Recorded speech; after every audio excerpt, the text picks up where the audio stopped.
Hello everyone and welcome to Morning Coffee Break. I hope everybody's doing good today. It is Friday, July 26th. Currently it is 71 degrees. High today is 81. 14% chance of rain today and winds at 2 miles per hour. I hope it doesn't rain because I really need to mow that bank back there. And then if it's Saturday, I think it's like 16%. It may change. But I'll mow the bank today, and then we were going to mow the rest of the grass on Saturday. So we'll see how it goes. It needs it in some parts. In some parts, it's still dead, you know. So it looks pretty rough. Okay. Today there'll be a taste test with Mike of a Dollar Tree item. It's Harvest Creek chicken salad. I'm sure I showed it the last time I had a Dollar Tree haul. We haven't been there this month, I don't believe. We don't go there every single month, but if we can get a little list of things we actually need, then that's when we usually go. So anyway, I think we only got like 2 items, and I done forgot what one of them was that I was going to get there. So, need to write it down, that's for sure. So yeah, we'll have a taste test today on that. What's for dinner? Let's see. My friend Joe, he from Joe's Outdoor Places. Check out his channel. Joe, I think you even said it was your daughter or daughter-in-law. I think you said it was one of your daughters. She's, you know, training and stuff and losing weight and changing her diet and stuff like that, and she gave a recipe, I guess you would call it, or ingredients that to make this. Like, to me it's a crab salad, and it uses gosh, what all did it use? Imitation crab meat, cucumbers, I think he might have had avocados in it, and what was the other thing? I can't remember what the other item is. But anyway, I've got it wrote down, and I've got a snapshot I took of the ingredients. So I'll let y'all know about that if we decide to make it. We'll have to get some things at the grocery store to make it, but it sounds really good. And they use sugar-free Yum Yum sauce. We've got that La Choi's Yum Yum sauce, or I might buy some more because that's our favorite, and we're not as worried about, you know, sugar. But he said that one he got was sugar-free, and that it tasted, he couldn't tell the difference in it. So, you know, that's good when you can't tell the difference between that and one with regular sugar in it. But you know, it sounds like something nice and light, and also it would be, you know, cold salad basically, with plenty of you know, crab meat in it. So we hadn't had anything like that in a long time. We might just make that tonight. I'm not sure. Okay, jokes of the day. They seem okay today, believe it or not. Son to dad, what's the difference between an Egyptian mummy and our mummy? Dad to son, it's simple, son.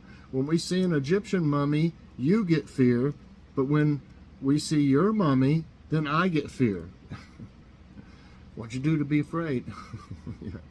Okay, a career Army officer I once met was jump master for his unit and was taking up a few novices for a drop. The flight was pretty rough, and after a while the jump master called off the jump because of high winds. As the plane headed back to the base and the pilot pulled off an unusually smooth landing, 2 of the neophytes, I don't know why they put that word in there, got airsick. They called them novices. Let's say 2 of the novices got airsick. Why didn't he just put it that way instead of a word that I don't know what it is? Anyway, maybe y'all know what it is. Neophytes. How come you could take that rough flight, but you couldn't handle the smooth landing? Asked the jump master. Well, sir, one trainee said, we've always jumped out of planes. We've never actually landed before. So, Got sick landing. Okay. Here's a thought of the day from Oscar Wilde. I have nothing to declare except my genius. Okay. He's modest. All right. Where did I see where did I see? This might be interesting right here. Let me press answer and it'll go to the. Okay. In which country is the world's first robot-run hotel? And if y'all remember, I talked a little while ago, I think it was here on Morning Coffee Break, about these stores that they've got in Japan that don't even have anybody working there. I mean, I guess that somebody has to stock it at some time, I guess. But as far as when you go in there to buy stuff, it's all automated. And what happens is anything that you pick up, I guess there's a sensor underneath them, you know, and so anything you pick up automatically goes to the register, or, you know, to add up your order. And so when you pick up this, it goes to it, this, and then you're done. I guess I don't know what you do when you're done, but it shows the total. You pay with your card or whatever. So, yeah. Okay, okay, Robot Run Hotel. Switzerland. Qatar. Qatar. I'm not for sure if that's how you pronounce it. Japan. Germany. So, with that being said, what I just said, they're way ahead of, I think, everybody else. I mean, can you imagine a store with nobody in it except whoever's shopping there?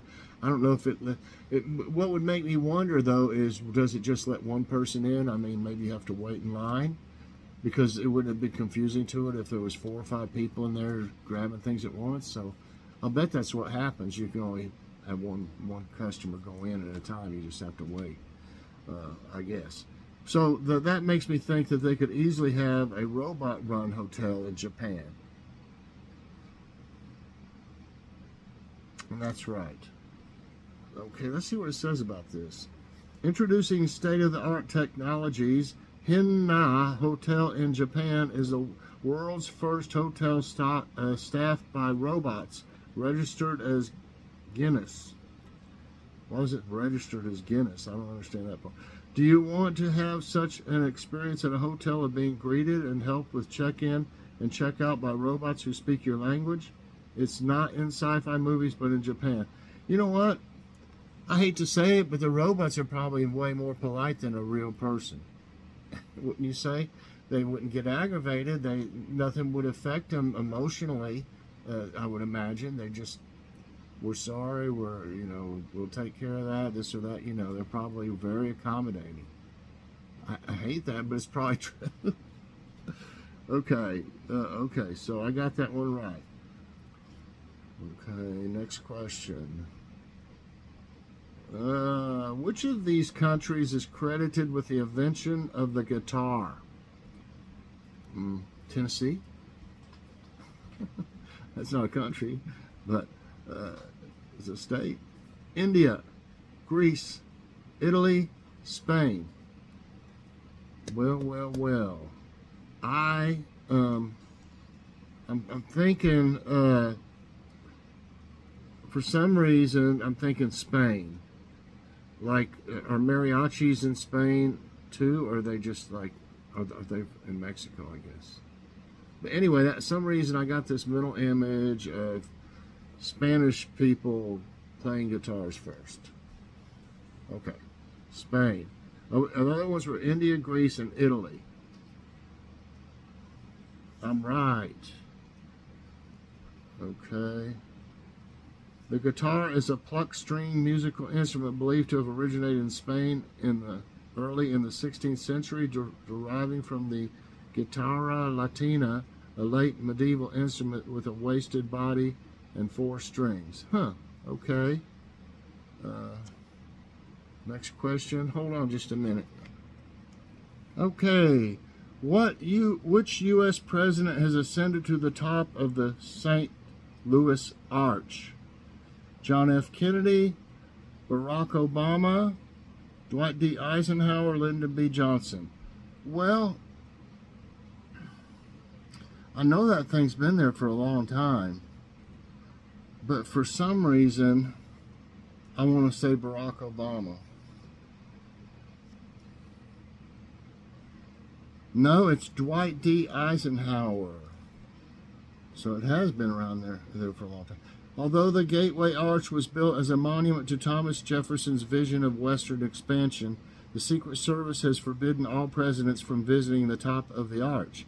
The sole exception to this rule was President Dwight D. Eisenhower visited the Gateway Arch in 1967 when he was 77 years old. He arrived early at the monument before it was open to the public and insisted that he would be able to ride to the top. It seems only fitting as he was the president who signed the order to begin the arch construction in 1954. So, yeah, that's how long. Okay, next question. I got 2 right, 1 wrong. Which chemical symbol represents potassium? K, PO, PT. Now, if it's called potassium, why would you call it K or T? Here's a symbol for potassium. It's a K. And you would think it would be PO because P could be something else. So I'm going with PO. No, I think that was tricky. It's K. What's up with that? K. Potassium is a chemical element with the symbol K from Neo-Latin kalium, figures, an atomic number 19. Well, that's about enough of that. Which country gifted the Statue of Liberty to the United States? And I think a lot of people should know this. They've probably heard it somewhere before at some point in time, I would imagine. But it's France, England, Italy, or Germany. Well, everybody know? And actually, it was way back when too. I don't see how they got it over here. Like, I don't know if it was in pieces or what, but it looks like it'd been hard to bring it over here, you know, on a boat. It's France. Yes. And let's see. The Statue of Liberty was a gift from the French people commemorating the alliance of France and the United States during the American Revolution. In 1865, Edouard de la Boulaye proposed that a monument be built as a gift from France to the United States in order to commemorate the perseverance of freedom and democracy in the United States and to honor the work of late President Abraham Lincoln. Wow. Doesn't really put a date on it, but you can figure it. Lincoln was around 1864 in that area, you know, during the Civil War. So, wow, okay. That's, you know, that's a long ways back. How many U.S. patents did Edison hold during his lifetime? 543, 1,093, 122, 2332. Okay. Edison was, you know, he was like a genius. I mean, he had all kinds of stuff, you know, patents. But I don't know how many, you know, during his lifetime. I mean, that I wouldn't doubt for it to be. I'm going to go out on a limb and say 2,332. Oh, by the way, in case I didn't, I'm bad about not saying the choices. 543, I think I did. 1,093, 543, 1,093, 122, and 2332. 2332 is wrong. It is 1,093, which is still a monumental achievement. 1,093 is the answer. In his lifetime, Thomas Edison was awarded 1,093 U.S. patents across a wide variety of technologies, including his foreign patents filed with other countries. His total is 2332. So what? I don't know. Why would it be? Maybe it just means that from this country, did it say? U.S. patents. Okay, so he actually, I wasn't really wrong. So he actually did have 2,332 patents, but not all in the United States. So, okay, I'll live with that. 3 right and 3 wrong, everybody. In which U.S. state was Elvis Presley born? Tennessee, Arkansas, Alabama, Mississippi. Okay, Tennessee, Arkansas, Alabama, Mississippi. I almost was thinking Tennessee because, you know, Graceland and everything like that, but I really think it was Tupelo, Mississippi. Yes. Okay. Elvis Aaron Presley, often referred to as Elvis, was an American singer and actor known as the King of Rock and Roll. He was born in Tupelo, Mississippi, and relocated to Memphis, Tennessee, with his family when he was 13 years old. Wow. Okay. 3 more. The Romanov dynasty were the rulers of which country? And I think I know this. I've seen something about this family. I hope I've got the right name in my mind. And they were all killed. They were all like assassinated or executed. The whole family except for one girl got away. And she was like the heir to the whatever it was they were, king or queen or whatever. She was heir to the queen, I guess. I'm not for sure about how that works. But anyway, Monaco, Thailand, Russia, Belgium. It was Russia, the Romanov family. You may mention it. Yes. Okay. The Romanovs were a famous Russian dynasty that ruled the country for 3 centuries. Wow. During this time, Russia became a major world power. After they drove out the Poles, the Russian National Council met in Moscow in 1613. The participants of this parliament were representatives of all classes. Okay, I'm trying to say, okay, several of the Romanovs were killed in Yekaterinburg on July 17, 1918. After his abdication, Emperor Nicholas and his family were under house arrest. The decision was made to liquidate the whole family, just like I said. The family doctor, oh my gosh, the doctor too, and the 3 servants, and even the family dog. Thus, the reign of the Romanovs finally ended. Now, I always heard that one daughter wasn't dead. I get maybe that's some kind of urban legend or something, man. I don't know. They're saying here that they were killed, that they were all killed. But that's what I've heard. Okay, so I got 5 right and 3 wrong. Maybe I didn't mark that down. I think I did. In which season were the last 2 MLB expansion teams added? 1998, 1980, 2000, 1960. I don't know anything about, maybe about some old baseball teams or something back in the day, but I haven't watched baseball in many years. So I don't know. When were the last 2 added? I want to say it's probably been a long time. I'm going to go with 1980. No, it's 1998. So I hope I gave those numbers anyway. 1998, 1980, 2000, 1960. I don't know if I said it or not. I get to talking and I just ramble on and I forget to do stuff. So anyway, that one is wrong. And there's no use in really checking on that. The word bittersweet is an example of a what? Simile, oxymoron, allegory, paradox.